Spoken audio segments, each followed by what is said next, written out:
going to become a part of our family. And give her the warmest welcome as she comes and explains who she is and what she's about herself. So give her the warmest ACI welcome that we can give for Reverend Carissa Rogers.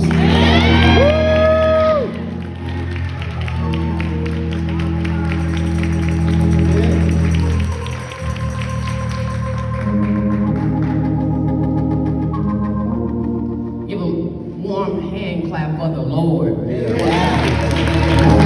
God been good to you? God been real good to me. And it's so strange, this whole thing has come full circle. The very first time I came to ACI was probably about 10 or 12 years ago with Marilyn Bryant. I don't know if anybody remember Marilyn, she lives in Houston now. But I came in here and the spirit was so strong, I got up and I walked out. And I told her, I was like, I can't be in there right now. And Pastor Braggs walked straight up to me and he prophesied and he said, you are supposed to be here. You got a gift over your life and you may not know it right now. And it's crazy because I was in the streets doing a bunch of stuff that I didn't have any business doing at that time. And I didn't want to hear that. But he told me I was supposed to be here then. And over a decade later, it's coming full circle. And I grew up in this neighborhood on 15th and Valentine. And when I was growing up, it was Trumpet and Zion first. And then I watched it become ACI. And I watched the impact that it had on the community, and I watched how folk got mad too. But that was the attraction for me. And I have always respected and appreciated the foundation that Apostle Braggs has laid in this community. And so I just want to thank you all for the opportunity to be here with you, because I respect and appreciate the ministry and the work that goes forth here.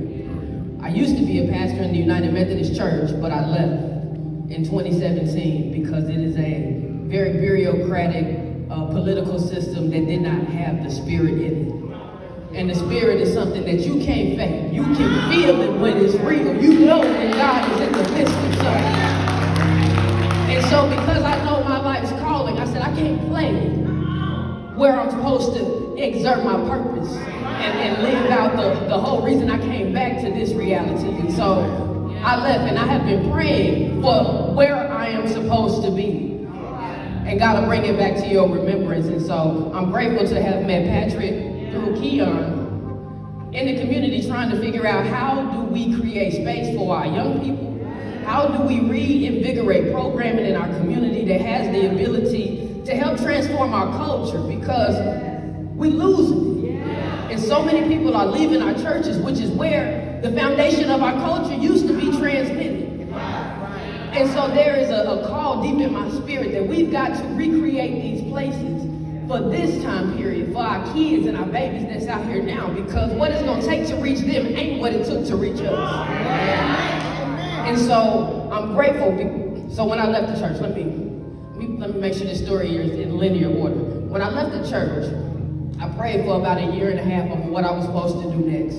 And I started what's called the Alternative Tribe, which is, we say we get together and believe in each other. Because it is a group of people who are committed to their own growth, healing, and development. And healing has got to be in the midst of how we approach our community. Because so much trauma, so much loss, so much grief, and so much pain has permeated our realities.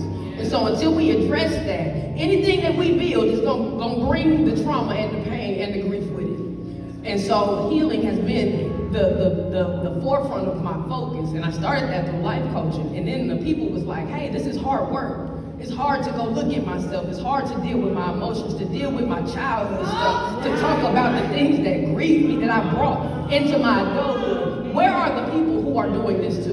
And the tribe was grown out of my coaching clients, who then said, I got to do this for me, but I also got to do this for my kids. And what I know is when we heal ourselves, we heal our communities too. And I was looking for the space of where healing is actually taking place, and I was led back here. And so it is my hope and my earnest prayer that we can find ways to partner together so that this can be the place that I remember growing up when the parking lot was jumping all day and all night long, every day of the week, because there was something being provided to the community that folks couldn't stay away from. And when I walked this building with Patrick last week, y'all, everything we do is a prayer. Every word that we speak, every action that we do, the way that we embody life, everything is a testament of a prayer back to God in terms of what we are offering. Everything is an offering. And when I looked at this space and I prayed and I said, God, what is the offering that is supposed to be here? I see things that don't yet exist. And I know that there are other people here that do too. And I know when God's people come together and say, when 2 or 3 are gathered and my spirit be in the midst of them, okay, new things begin to come to pass. And so I just give thanks in advance for the new things that will come to pass with God in the midst. And so thank you all for the opportunity to be here, to introduce myself and to speak. And hopefully for us to be able to do some new things together that will be able to shape and shift some things in this community, especially in the city of Little Rock. So thank y'all, I love y'all, and you will see me again.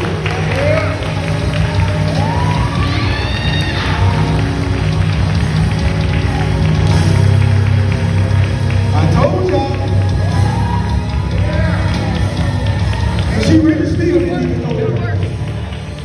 She still didn't go where she could, because we didn't even get into the big design. But we meet with the administrators, and we're going to nail that down, but we finna get started.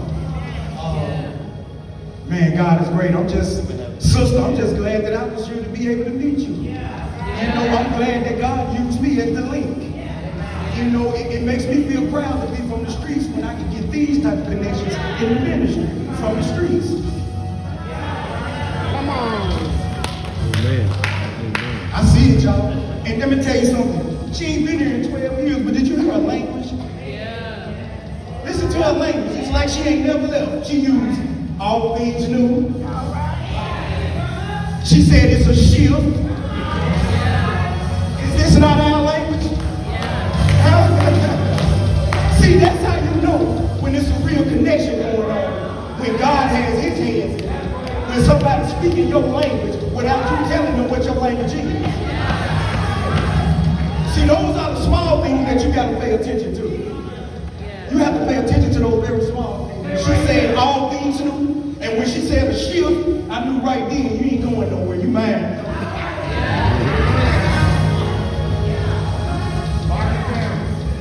She ain't going nowhere, y'all. We need her in this place. So with that being said, we thank God for that. Would everybody please stand on your feet?